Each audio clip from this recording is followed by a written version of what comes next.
Hello everyone and welcome to Spotlight on the Box. My name is John Miller. I'm the Executive Director here at the Shippensburg Historical Society. And today's Spotlight is going to be this little box here called the Pague Collection of loose photographs. So let's go ahead and open it up and see what we have, because I'm kind of curious to see everything that's in here. So we have some things here that fell right out of the box, but this is a cool advertisement piece. You'll have a circus of fun in your ball band sport shoes. Look for the red ball.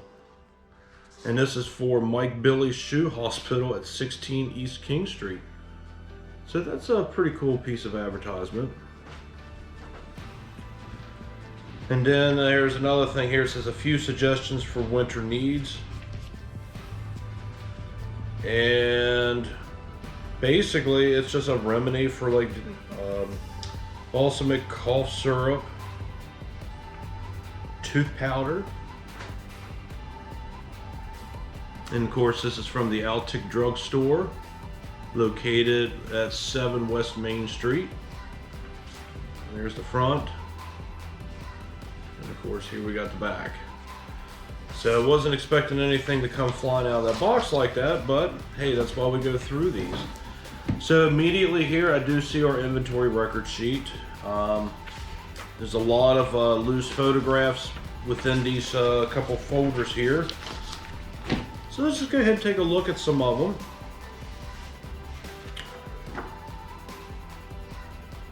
So here, I love this photograph because I'm seeing several different things in here. But it looks like this is the Pague and Fagan store, or at least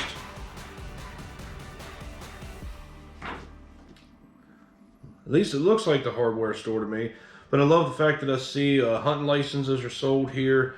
There's a couple of banners for the Victory Theater.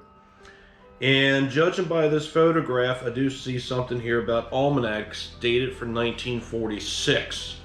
So I'm going to go with 1946 as the year that this photograph here was taken. And judging by our accession sheet, this is Ralph Pague and Bess Legans.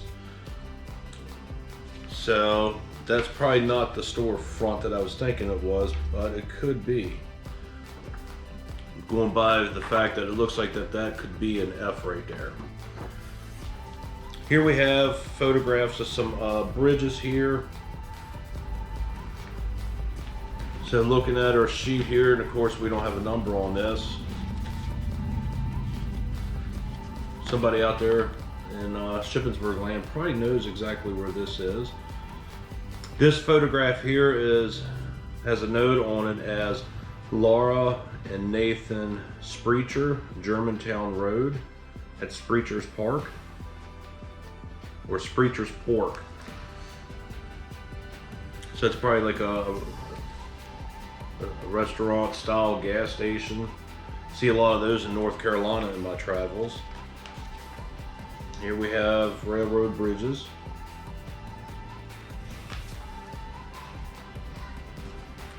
Photograph here, unfortunately there's no numbers on the back, so I can't cross-reference it with the sheet here.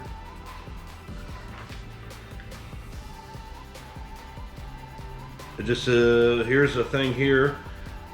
It says Becker Military Picture, 1987. Here's a bridge photograph. Doesn't say the name of the bridge either.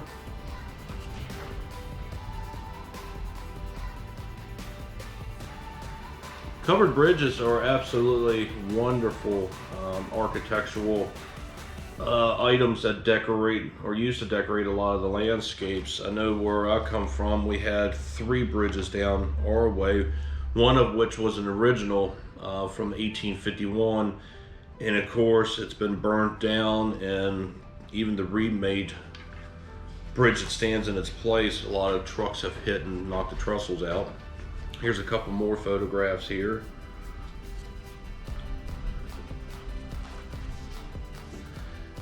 Here is Paul Stumble.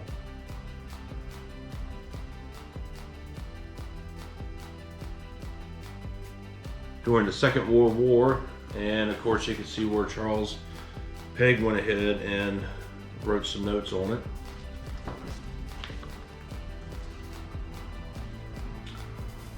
Some loose photographs of what appears to be a gentleman in a nursing home. So this is going to be Ralph and Clyde Louver at Quincy Home. 1990.53, yeah. These were taken on November 2nd, 1983. Here we have photographs of some tombstones. On the back side here we have photographs of the house.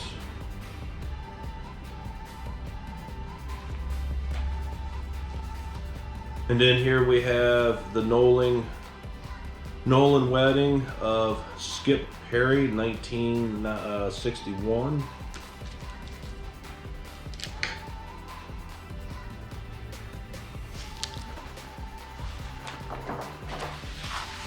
Let's move that up there and let's see what we got in here.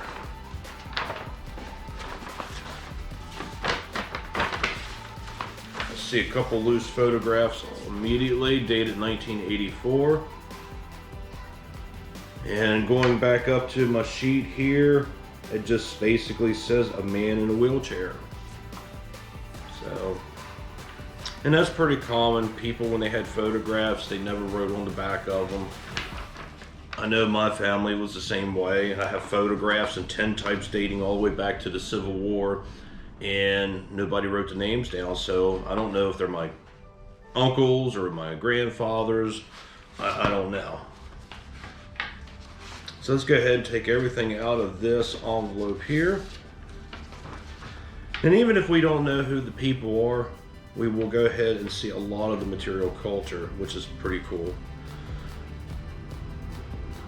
So this is on Penn Road Tower, Pennsylvania Railroad, Shippensburg, and it appears to be the gentleman is by the name of C.B. Ott. And so you can see the railroad in the background, so he's some kind of dispatch personnel, communications. Photograph was taken in 1974. H.G. Yoder, South Earl Street, 1942.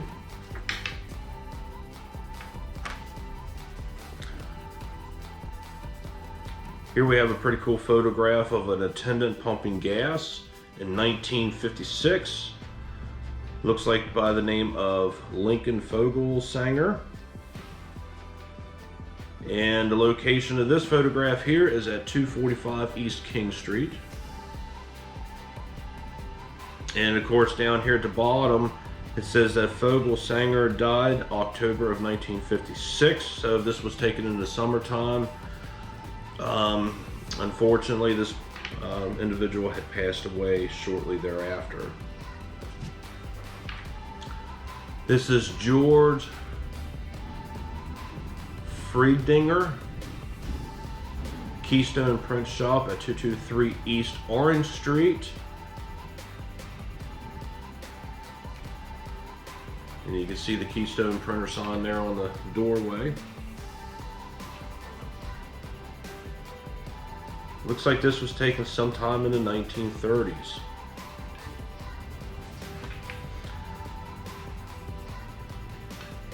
Frank Smith, Harold Eder, operator of Schmick's Ice Cream Store, West King Street, now Brown's Nest. Joseph Rideout, Brookside Avenue, Shippensburg, officer on Police Department, Shippensburg, and employee of WHS, can't make it out, Chambersburg, Pennsylvania. And this was taken in the 1960s.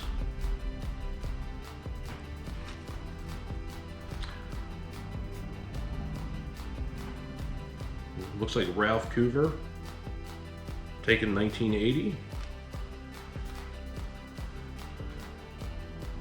Gary Mozingo. And again, I apologize if I'm butchering the last names. I am horrible with last names. This is Ralph Noggle Jr., 1977. Here's another photograph of Ralph in 1979.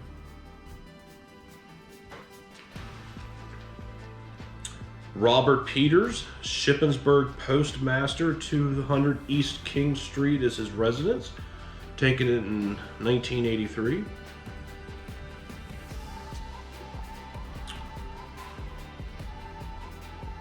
Alec Boyko, 1982.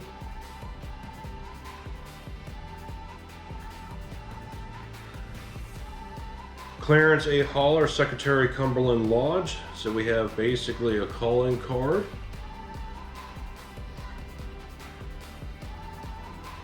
And the Oddfellows, read carefully, then read again. Lost, strayed, or stolen. Written on the back.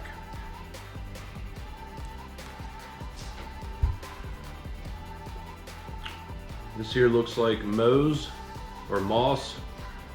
Stevick.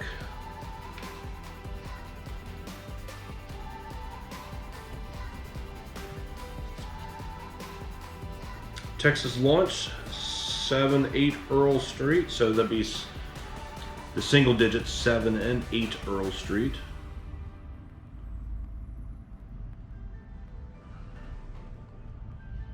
There used to be a Texas Lunch in Gettysburg as well that I've had. Very good.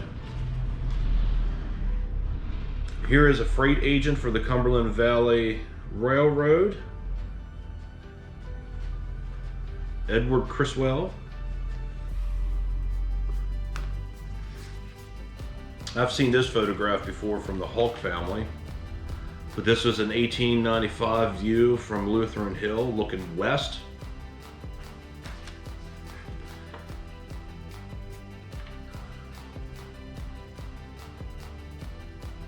This looks like Mrs. Hoke. Operated a restaurant on South Earl Street.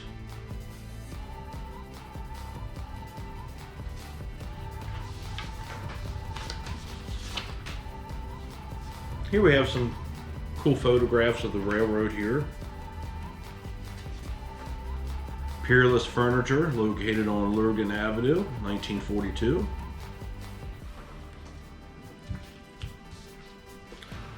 State Line, actually the State Cinema. Of course, we have some duplicates of that. Actually, they're all duplicates.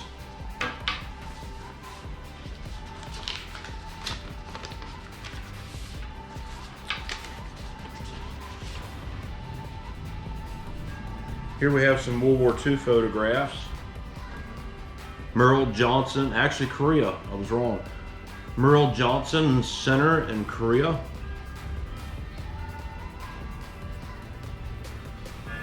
Merle Johnson standing to the left.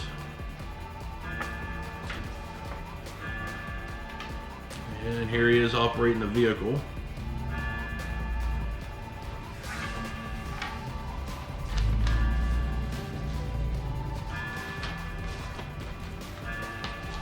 Now here's a note on this here. It says photos of Paul Stumbaugh.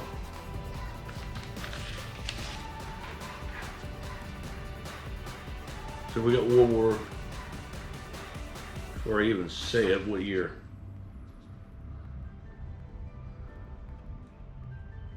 Okay, these are World War II, stationed in the Philippines.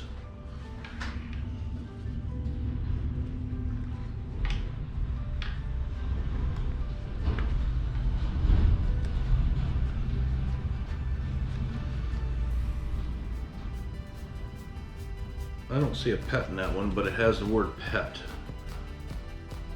In the Philippines with pet kangaroo. I don't see the kangaroo in there.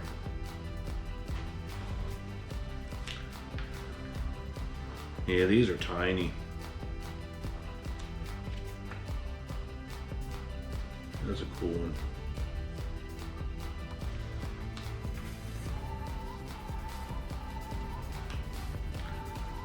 These probably should belong into like some type of a scrapbook.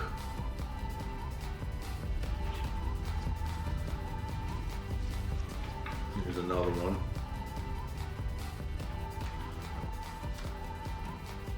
Stumballs Rest, 7.5. Looks like North Earl Street.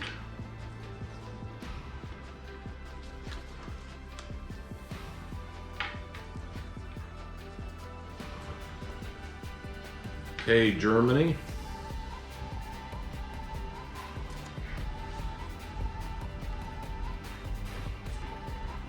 Some more from Germany.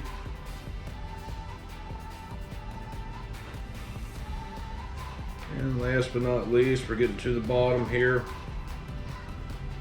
Got Richard taken at his parents' house on Carlisle Street in Greencastle.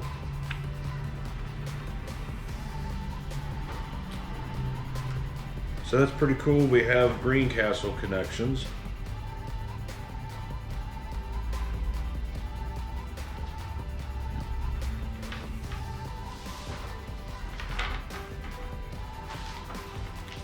Well, that was pretty cool.